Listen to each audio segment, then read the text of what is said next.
အားလုံးပဲမင်္ဂလာပါခင်ဗျာဒီနေ့ကတော့ကျွန်တော် Universal Indicator Paper လို့ခေါ်တဲ့ချင်းငန်ကိန်းတိုင်းစက်ကူအသုံးပြုနည်းကိုပြောပြပေးသွားမှာဖြစ်ပါတယ်ခင်ဗျာဒီချင်းငန်ကိန်းတိုင်းစက်ကူအထုပ်ထဲမှာဆိုရင်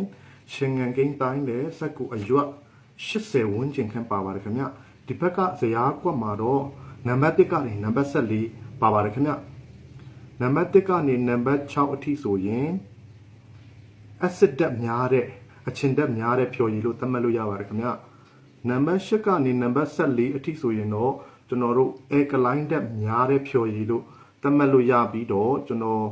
နံပါတ်6နဲ့နံပါတ်9ကြားဆိုရင်တော့ကျွန်တော်တို့ဒါ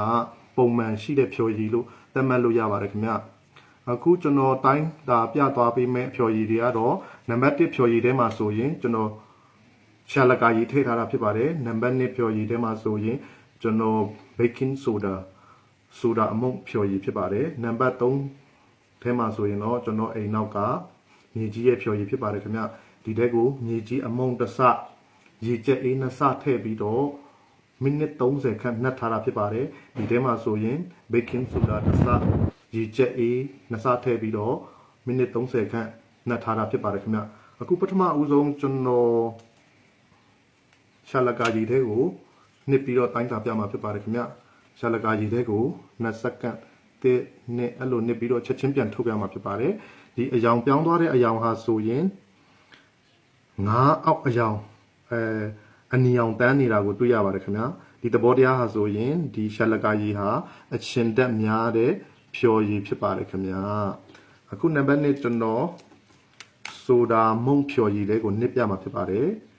2စက္ကန့်လောက်နေရမှာဖြစ်ပါတယ်ဒီနှစ်ပြန်ထုတ်လိုက်တဲ့အချိန်မှာ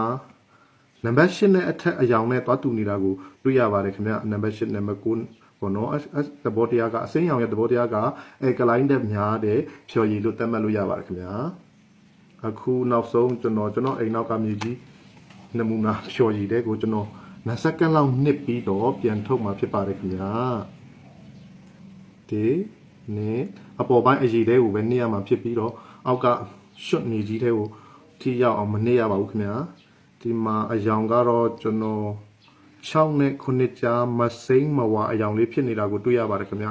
ရေပဲဖြစ်ဖြစ်မြေကြီးပဲဖြစ်ဖြစ်6နဲ့9ကြားမှာရှိနေတယ်ဆိုရင်တောက်ရည်ဆိုရင်တောက်သုံးဖို့တင့်တော်တဲ့ရေလို့သတ်မှတ်လို့ရပြီးတော့စိုက်ပျိုးမြေဆိုရင်ဒီနံအများစုစိုက်ပျိုးဖြစ်ထွန်းနိုင်တဲ့မြေစီလွာလို့သတ်မှတ်လို့ရပါတယ်ခင်ဗျအားလုံးကိုကျေးဇူးအထူးတင်ပါတယ်ခင်ဗျ